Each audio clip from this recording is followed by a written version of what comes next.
नमस्कार दोस्तों, आप सबका मैं अपने चैनल में स्वागत करती हूँ।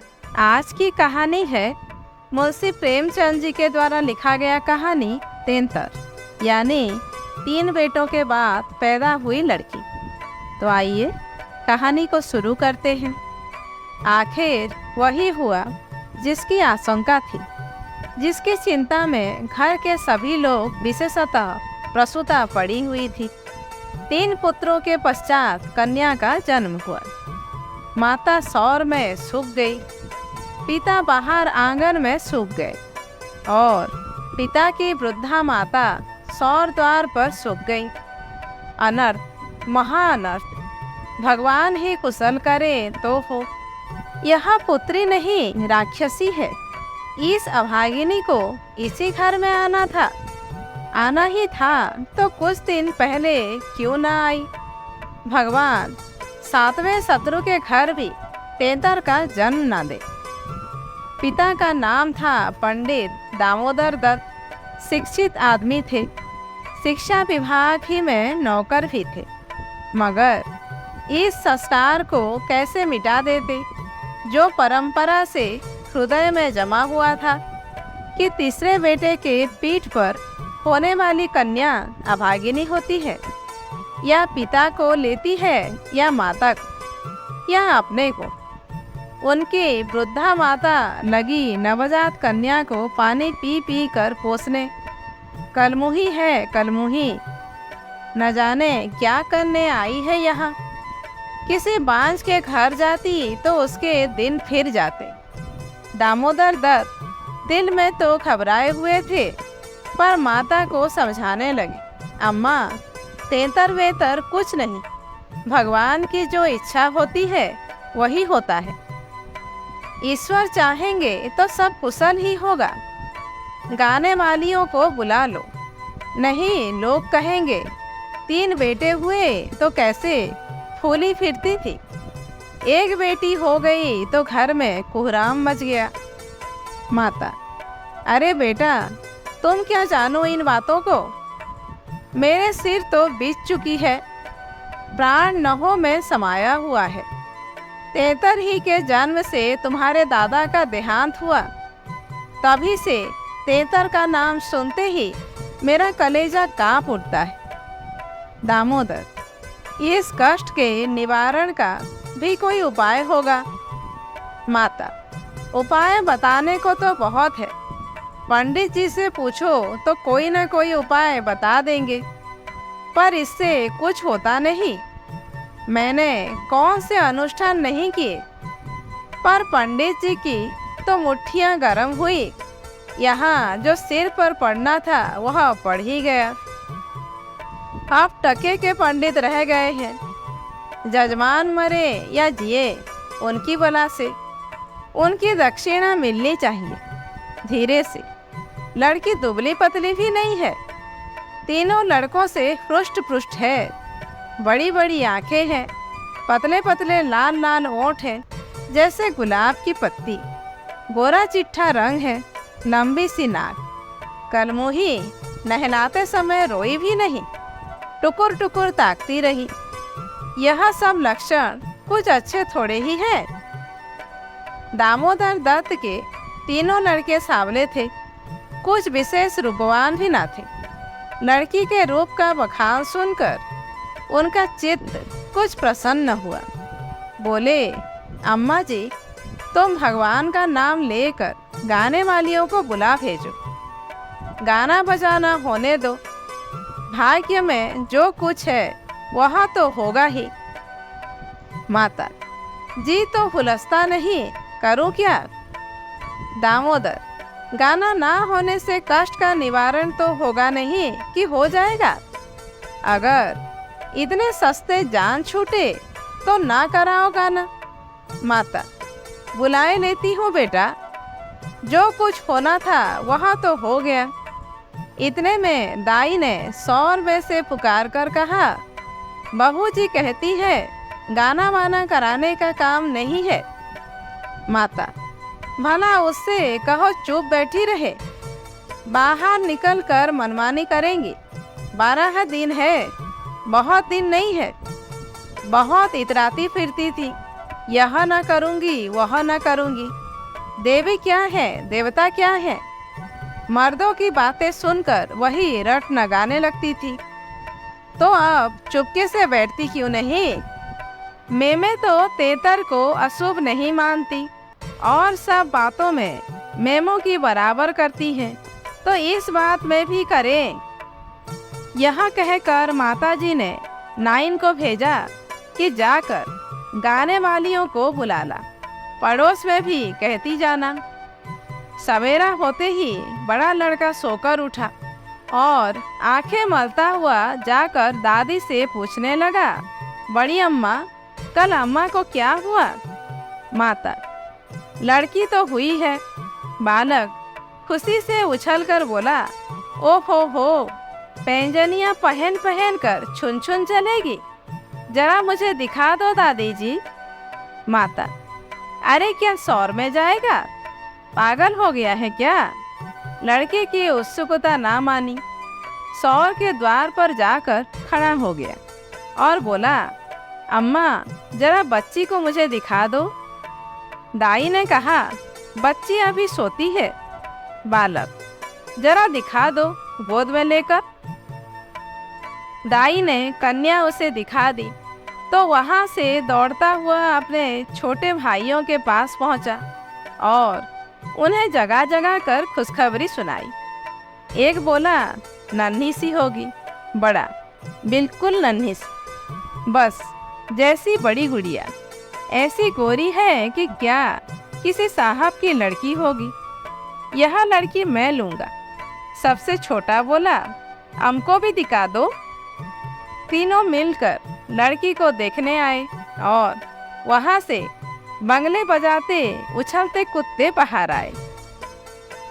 बड़ा, देखा कैसी है। मंझला, कैसे आंखें बंद किए पड़ी थी। छोटा, इसे हमें तो देना। बड़ा, खूब द्वार पर बारात आएगी, हाथी घोड़े बाजे आतशबाजी। मंझला और छोटा ऐसे मगन हो रहे थे मानो वह मनोहर दृश्य आंखों के सामने है। उनके सरल नेत्र मनोल्लास से चमक रहे थे। मंझला बोला, फुलवारियाँ भी होंगी। छोटा, हम भी फूल लेंगे। छठी भी हुई, बरही भी हुई, गाना बजाना खाना खिलाना देना दिलाना सब कुछ हुआ, पर रस्म पूरी करने के लिए दिल से नहीं, खुशी से नहीं। लड़की दिन दिन दुर्बल और अस्वस्थ होती जाती थी। माँ उसे दोनों वक्त अफीम खिला देती और बालिका दिन और रात नशे में बेहोश पड़ी रहती। जरा भी नशा उतरता तो भूख से विकल होकर रोने लगती। माँ कुछ ऊपरी दूध पिलाकर अफीम खिला देती।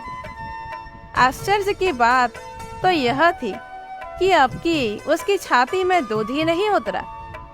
यूँ भी उसे दूध देर से उतरता था, पर लड़कों की बेर उसे नाना प्रकार की दूधवर्धक औषधियाँ खिलाई जाती। बार बार शिशु को छाती से लगाया जाता, यहाँ तक कि दूध उतर ही आता था। पर आपकी यह आयोजनाएं ना की गई। फूल सी बच्ची कुम्हलाती जाती थी।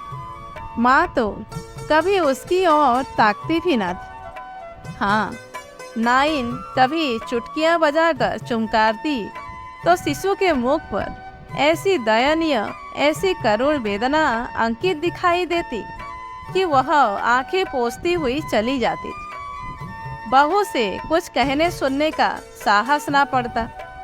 बड़ा लड़का सिद्धू बार बार कहता, अम्मा बच्ची को दो, बाहर से खिला लाओ, पर माँ उसे झिड़क देती थी। 3-4 महीने हो गए।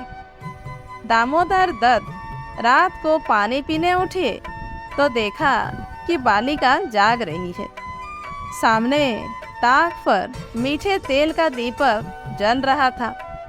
लड़की टकटकी बांधे उसी दीपक की ओर देखती थी और अपना अंगूठा चूसने में मगन थी। चुप चुप की आवाज आ रही थी।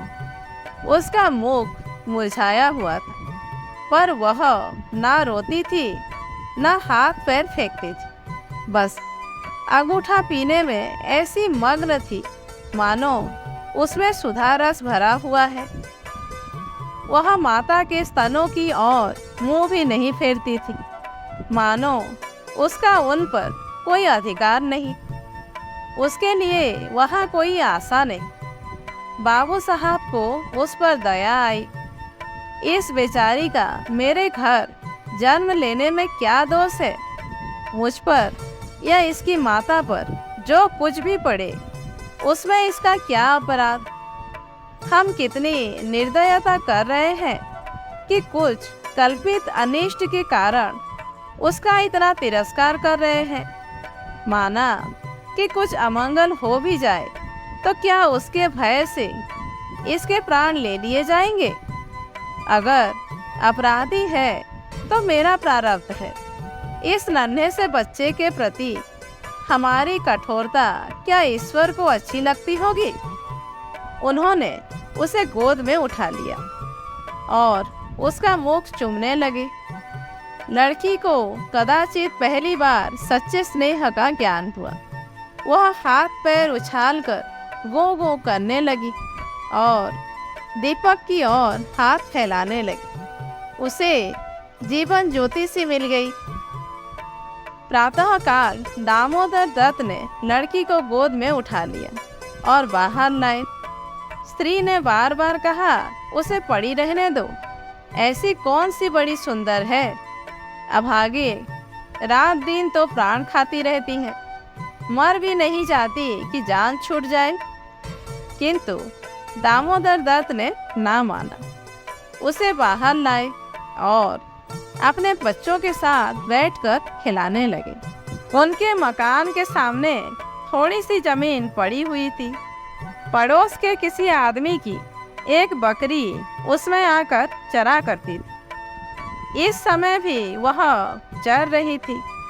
बाबू साहब ने बड़े लड़के से कहा, सिद्धू जरा इस बकरी को पकड़ो तो इसे दूध पिलाएं, शायद भूखी है बेचारी।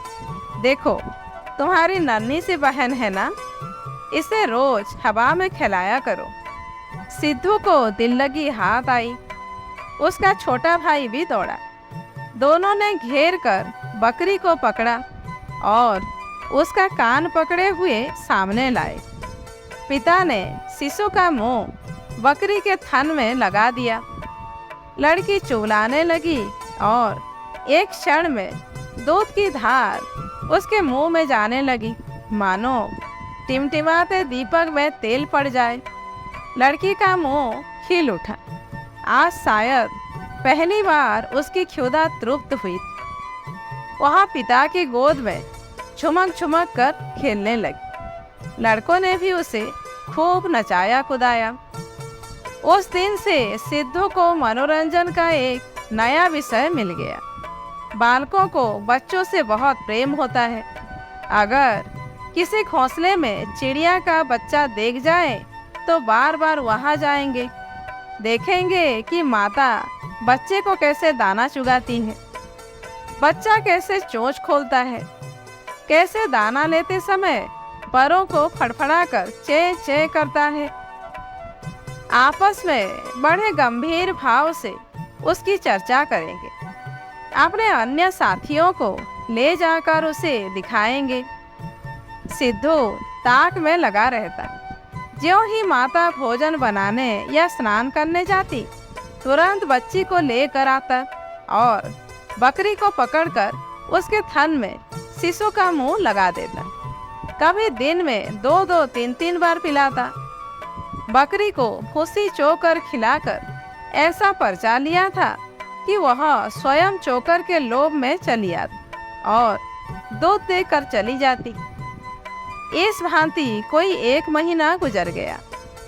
लड़की हृष्ट पुष्ट हो गई। मुख पुरुष के समान विकसित हो गया। आंखें जग उठी। शिशुकाल की सरल आभा मन को खनने लगी। माता उसे देख देख कर चकित होती थी। किसी से कुछ कह तो ना सकती थी पर दिल में उसे आशंका होती कि अब वह मरने को नहीं, हम ही लोगों के सिर जाएगी। कदाचित ईश्वर उसकी रक्षा कर रहे हैं, जभी तो दिन दिन निखरती जाती है। नहीं, अब तक ईश्वर के घर पहुंच गई होती, मगर दादी माता से कहीं ज़्यादा चिंतित। उसे भ्रम होने लगा कि वह बच्ची को खूब दूध पिला रही है, सांप को पाल रही है, शिशु की ओर आँख उठाकर भी ना देखती। यहाँ तक कि एक दिन कह बैठ, लड़की का बड़ा क्षोभ करती हो। हाँ भाई, माँ हो कि नहीं, तुम ना छो करोगी तो करेगा कौन?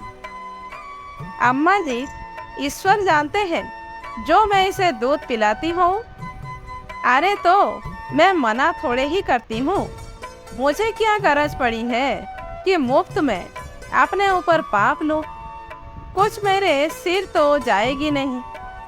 अब आपको विश्वास ही ना आए तो कोई क्या करे? मुझे पागल समझती हो? वह हवा पी पी कर ऐसी हो रही है। भगवान जाने अम्मा, मुझे तो आप अचरज होता है। बहू ने बहुत निर्दोषिता जताई, किंतु वृद्धा सास को विश्वास न आया। उसने समझा यह मेरी शंका को निर्मूल समझती है, मानो मुझे इस बच्ची से कोई बैर है। उसके मन में यह भाव अंकुरित होने लगा कि इसे कुछ हो जाए तब यह समझे कि मैं झूठ नहीं कहती थी। वह जिन प्राणियों को अपने प्राणों से भी प्रिय समझती थी, उन्हीं लोगों की अमंगल कामना करने लगी, केवल इसलिए कि मेरी शंकाएं सत्य हो जाए। वह यह तो नहीं चाहती थी कि कोई मर जाए, पर इतना अवश्य चाहती थी कि किसी बहाने से मैं चेता दूं कि देखा, तुमने मेरा कहा ना माना। यह उसी का फल है। उधर सास की ओर से ज्यों-ज्यों यह द्वेष भाव प्रकट होता था, बहू का कन्या के प्रति स्नेह बढ़ता था। ईश्वर से मनाती रहती थी कि किसी भांति 1 साल फुर्सत से कट जाता तो इनसे पूछती। कुछ लड़की का भोला भाला चेहरा, कुछ अपने पति का प्रेम वात्सल्य देखकर भी उसे प्रोत्साहन मिलता था। विचित्र दशा हो रही थी। ना दिल खोलकर प्यार ही कर सकती थी, ना संपूर्ण रीति से निर्दय होना ही बनता था। ना हंसते बनता था, ना रोते।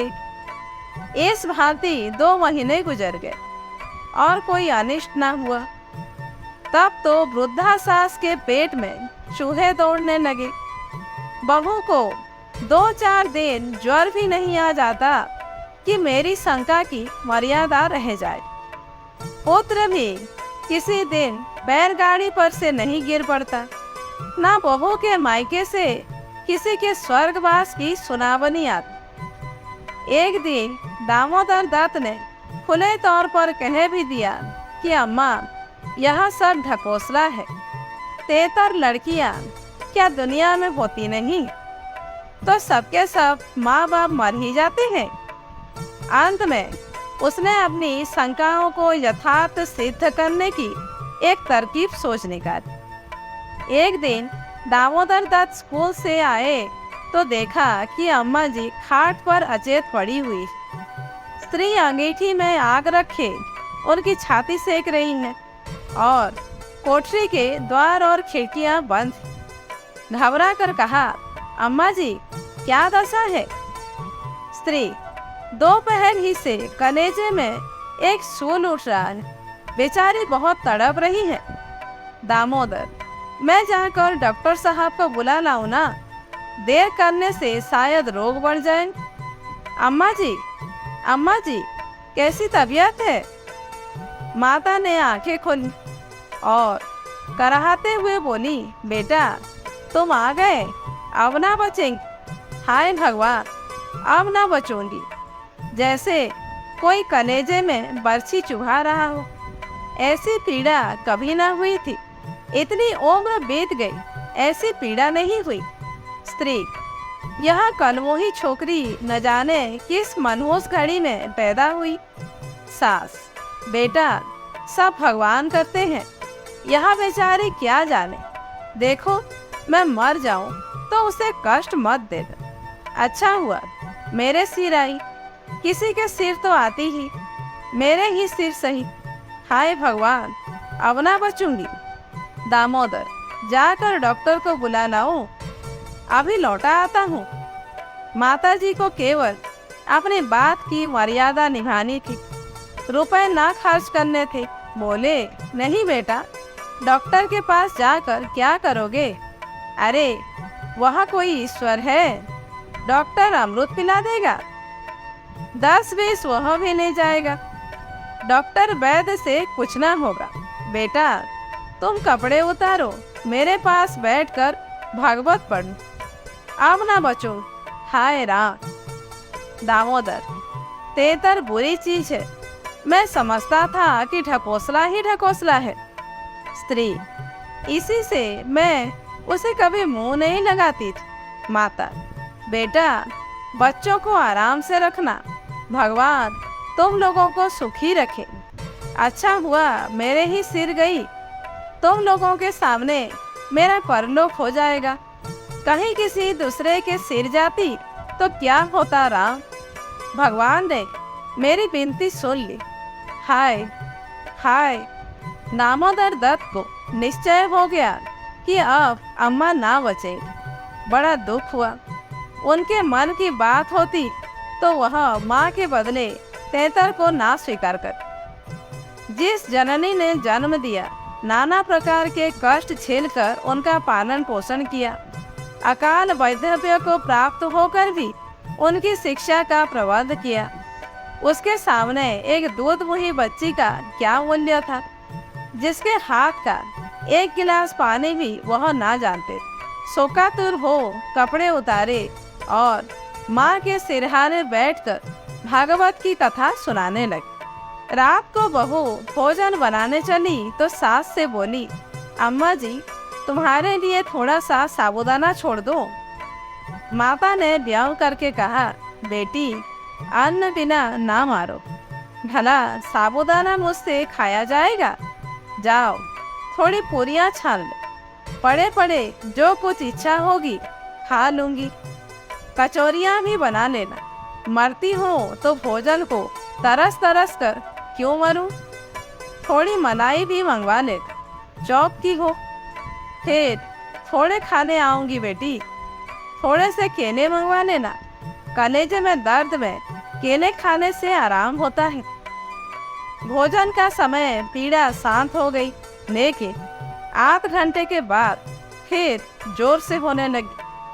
आधी रात के समय कहीं जाकर उनकी आंख लगी। 1 सप्ताह तक उनकी यही दशा रही। दिन भर पड़ी कराहा करती, बस भोजन के समय जरा वेदना कम हो जाती। दामोदर दत्त सिरहाने बैठे पंखा चलते और मातृवियोग की आगत शोक से रोते। घर की महरी ने मोहल्ले भर में यह खबर फैला दी।